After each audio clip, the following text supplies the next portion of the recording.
সপোনৰ দৰে তুমি আহিলা এদিন যে দুচকুত পৰশাৰী গোলাগী এদিন যে আহিবানে আকৌ এবাৰ দিবৰে সঁহাৰি তুমি দিবলে সঁহাৰি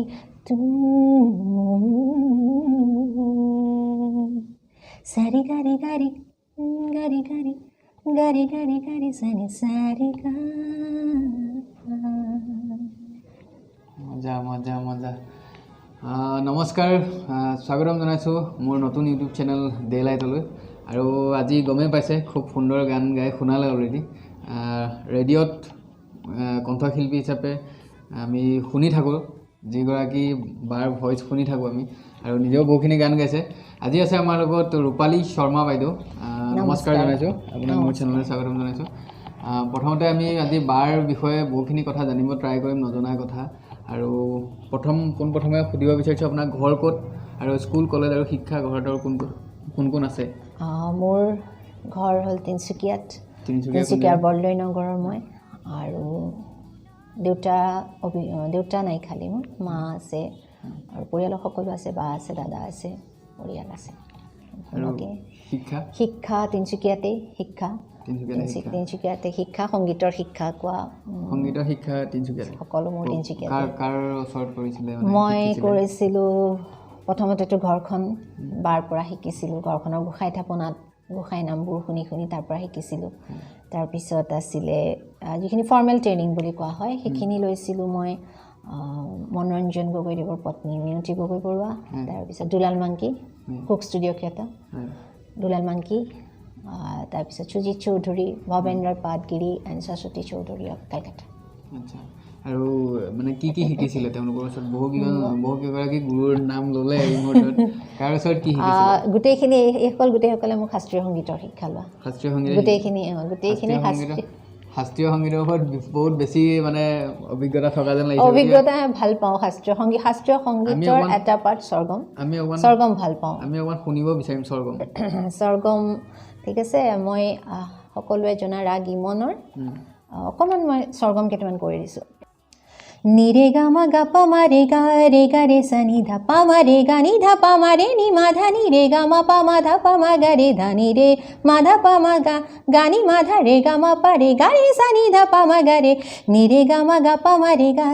রে সা নি ধা পা মা রে গা নি ধা পা মা রে নি মা ধা নি রে গা মা পা মা ধা পা মা ধা নি রে গা ধা পা মা গা নি মা ধা রে গা মা পা রে গা রে সা নি ধা পা মা গা ৰে মজা মজা মজা কিমান বছৰ শিকিছিলে আপুনি মই স্বৰগম শিকিছিলোঁ একচুৱেলি স্বৰগম শিকাটো মোৰ ইণ্টাৰেষ্টিং কাৰণ সকলোৱে বিমিউজ কৰিলে কয় আমি মানে ডিগ্ৰীধাৰী হ'লোঁ আৰু যেতিয়া বিমিউজ কৰিলোঁ তেতিয়া মই গম পাইছোঁ যে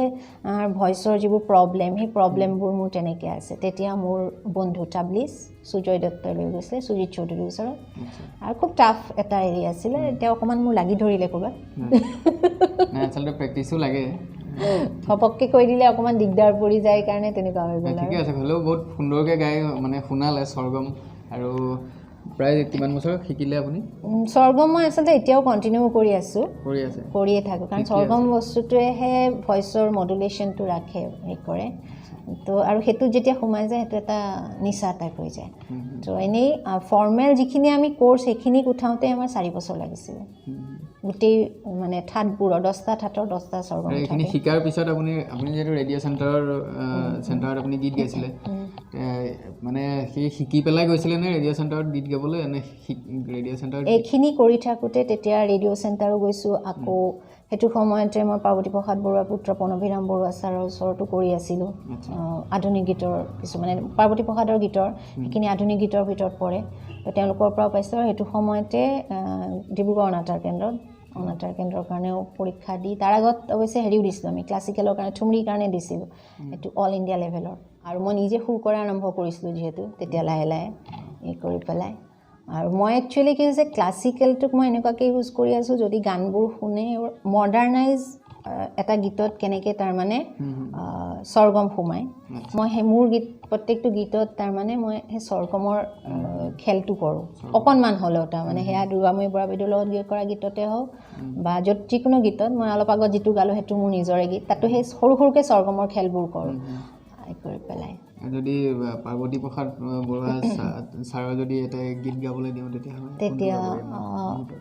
আচলতে ঢেৰ গীত থকাৰ কাৰণে আৰু মই এনেকৈ পুটুককৈ এনোৱাৰ কাৰণে প্ৰব্লেম হৈ যায় ইমান টাইমটো গুচি যায়গৈ 32 চনৰ সাহিত্য সভাত পাৰ্বতী প্ৰসাদ বৰুৱাই লিখা এটি গীত সেইটো আছিলে এনেকুৱা ছটাই পৰে বতৰ নাগিনী ছোৱালী ধমকা ধমকি নাচোন নাচে হে নাচোন নাচে নাচোনৰ লাচতে বনৰীয়া ফুলে কাচোন কাছে হে কাচোন কাছে পাৰ্বতী প্ৰসাদ বৰুৱা ছাৰৰ এনেকুৱা গীতৰ সুৰ খুব কমেই শুনা পোৱা যায় বাৰু সেইকাৰণে শুনালোঁ এইটো সুৰ মই এইটো একদম মানে অলপ বেলেগ টাইপ হয় এইটো নিজৰা নৃত্য বুলি কয় এইটো গীতক হয় তাৰপিছত এতিয়া আমি আহিছোঁ ৰেডিঅ' চেণ্টাৰত আপুনি যেতিয়া অডিশ্যন দিছিলে সেইটো এটা খুব টাফ বিষয় বহুতে ৰেডিঅ' চেণ্টাৰত গীত গাবৰ কাৰণে সেই সুবিধাটো নাপায় বা সেই অডিশ্যনত পাছ কৰিবৰ কাৰণে বহুত জটিল বুলি কয় আপুনি তেতিয়া কিমান মানে কেনেকুৱা আপোনাৰ অনুভৱটো কেনেকুৱা আছিলে প্ৰথমবাৰতে আগতে তাৰমানে আছিলে যে জয়ন্ত হাজৰিকাৰ পৰা আদি কৰি যিসকল বিশিষ্ট তেওঁলোকে হেনো ছবাৰ 8বাৰ বহুত বিশিষ্ট গায়ক 8বাৰ দিয়ে তাৰপিছত কোনোমতে পায়গৈ গতিকে ময়ো সেই এবাৰ প্ৰথম ভাবিছিলোঁ যে দি চাওঁ এবাৰত যদি পালে পাম আৰু কিন্তু কোনোবা এটা গীতে তেওঁলোকক খুব চুইছিলে বোলে বিচাৰক আচলতে কি হ'ল বিচাৰক তাত সোমোৱা মানে এটা অপাৰেশ্যন থিয়েটাৰত সোমোৱাৰ দৰে হয় তেওঁলোকক আমি কাকো নেদেখোঁ বিচাৰকখিনিক কোনো বিচাৰকক আমি নেদেখোঁ গতিকে তেওঁলোকক খালি ভইচটো শুনো আমুকটো গাব তামুকটো গাবা বুলি কয় তো গতিকে খুব নাৰ্ভাছো হোৱা যায় তো এবাৰতে যেতিয়া ওলালোঁ ভাল লাগিলে একেবাৰতে পাছ কৰিছিলে তাৰপিছত তাতে মানে হেৰিটো কেনেকুৱা মানে কিমানটা গীত গাব দিয়ে বা তাত টোটেল 15টা গানৰ আমি এখন লিষ্ট দিব লাগে 15টা গানৰ পৰা তাৰে চিলেক্ট কৰি দিয়ে তেওঁলোকৰ যদি ভাল লাগে 15টা গীতো শুনিব পাৰে কিন্তু সাধাৰণতে নহয় কাৰণ বহুত থাকে কেণ্ডিডেট বহুত থাকে গতিকে যাৰ খুব ভাল লগা কিজনী 10 মিনিটৰ বেছি যদি শুনি যায় তাৰমানে ইমানটো আমাৰ তেতিয়া লাগে যে অ'কে পাছ হোৱাৰ চান্স আছে আৰু এখন 15টা গীতৰ সেই লিষ্টখন দিয়াৰ পিছত তেওঁলোকে মাতে তাৰপিছত যেতিয়া চিলেক্ট হোৱা যায় 3বাৰ তাত ট্ৰায়েল প্ৰগ্ৰেমৰ বাবে মাতে তাৰপিছত গীতখিনি লাহে লাহে যায় আৰু কিমানমান গীত গালে এতিয়ালৈকে ৰেডিঅ' চেণ্টাৰত এনেইতো আমি জেনেৰেল প্ৰগ্ৰেম হিচাপে আমি 5টাকৈ বহুত গীত গাব লাগে আৰু কিন্তু তাত ৰৈ যায় অকল গীতৰ সৰাত আমি যিখিনি গাওঁ সেইখিনি ৰৈ যায় আপুনিতো ডিব্ৰুগড় চেণ্টাৰত চাগে প্ৰথম অডিশ্যন দিছিলে তাতে যিহেতু গীতাঞ্জলি বুলি আছিলে হয় মই যিহেতু নৰ্থ লখিমপুৰ গতিকে আমি ডিব্ৰুগড় চেণ্টাৰ শুনি থকা ডিব্ৰুগড় চেণ্টাৰত হয় তাত গীতাঞ্জলি আৰু যেতিয়া এই ৰিচেণ্টটো ধৰি লওক যদিও মই এতিয়া গুৱাহাটী ৰেডিঅ' চেণ্টাৰত আহিলোঁ তথাপিও যেতিয়া তাত গানখিনি বাজি থাকে আৰু বেলেগে যেতিয়া মোলৈ হয় হোৱাটছএপ কৰে বা কয় আজি গানটো শুনিলোঁ তোমাৰ বাজিলে তো ভাল লাগে সেইটো তাত খুব বেছিকৈ বজা বা কোনোবা ৰিকুৱেষ্ট কৰি পেলাই আপোনাৰ কোনটো গান বেছিকৈ শুনে তেনেকুৱা গান তাত মই মানে শুনো তাৰমানে যে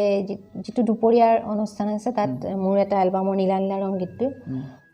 যথেষ্ট মানে শুনো অনুৰোধ কৰে বুলি শুনো আৰু সেইটো অকণমান শুনাই দিয়কচোন এতিয়া আমিও শুনো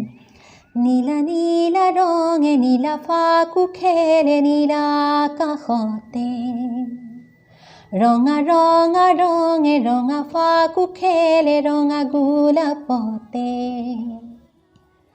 ৰঙা নীলা কত পখিলাই ফুলৰে নুম বিচাৰি যায় ৰঙা নীলা বহু ফুলতে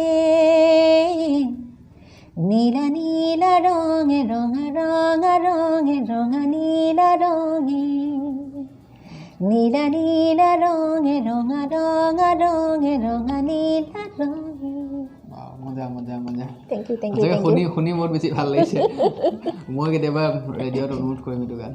থেংক ইউ গুৱাহাটী ৰেডিঅ'টো বাজে গুৱাহাটী ৰেডিঅ'টো বাজে ন ডিব্ৰুগড়ত যিখিনি গান ৰেকৰ্ডিং হয় সেইখিনি গুৱাহাটীলৈ আহে নেকি সেইখিনি কেতিয়াবা সেইটো ইয়ে কৰে আৰু একচুৱেলি গুৱাহাটী কিয় বহু মানুহ ডিব্ৰুগড়ৰ পিছত গুৱাহাটীলৈ গুচি আহে তো তাত থকা বহু আৰ্টিষ্ট আছে যিখিনি ইয়াত বাণীবদ্ধ হয় ইয়াত আকৌ বেলেগ গানো বাণীবদ্ধ হয় বাট সেইটো এতিয়াৰ দিনত মই নাজানো আগতে আছিলে গুৱাহাটী চেণ্টাৰৰ যিবোৰ ভাল গান থাকে সেইবোৰ ডিব্ৰুগড়ত বাজিব পাৰে আৰু ডিব্ৰুগড়ৰ যিখিনি ভাল গান সেইখিনি গুৱাহাটীত বাজিব পাৰে আপুনি যিহেতু ডিব্ৰুগড়ত পাছ কৰিছিলে অডিশ্যনটো পাছ কৰিছিলে আৰু গুৱাহাটীত আকৌ বেলেগকৈ দিবলগীয়া হোৱা নাই মই এইটো দিব নালাগে মোৰ ট্ৰেন্সফাৰেবল এইটো অল অভাৰ ইণ্ডিয়া আমাৰ ট্ৰেন্সফাৰেবল এতিয়াও গান গাই থাকে ৰেডিঅ'ত আমাৰ ৰিচেণ্ট প্ৰজেক্টটো আহি আছে হয় আৰু খুব ভাল ভাল আচলতে কি হৈছে প্ৰচাৰটো হয়তো ইমান বেছি নহয় এইখিনি কিন্তু যিখিনি কাম কৰি আছে অসমীয়া সংগীতৰ ওপৰত সেইখিনি কিন্তু বহুততকৈ বহুত ওপৰত অনাতাঁৰ কেন্দ্ৰৰ যিখিনি কৰি আছে আমি ৰিচেণ্ট প্ৰজেক্ট গৈ আছে আমাৰ অম্বিকাগিৰি ৰায়চৌধুৰীৰ ওপৰত পদ্মনাথ গোহাঁই বৰুৱাৰ ওপৰত গতিকে সেইবোৰ চলি থাকে ভাল কাম সেইবোৰ বাৰ গোটেই আমি ৰেডিঅ' জাৰ্ণিটো আমি গম পালোঁ এতিয়া আমি নেক্সট ভিডিঅ'ত আহি আছে আমাৰ এটা বেলেগ জাৰ্ণি নিজে কি গান গাইছে আৰু ষ্টেজ প্ৰগ্ৰেম কেনেকৈ মানে কি আছে তাৰ ওপৰত আৰু কিবা কিবি সৰু সুৰা যদি কণ্ট্ৰভাৰ্চি আছে এইবিলাকো আমি সুধিম নেক্সট আমাৰ ভিডিঅ'ত আহি আছে গতিকে টু বি কণ্টিনিউ চাই থাকিব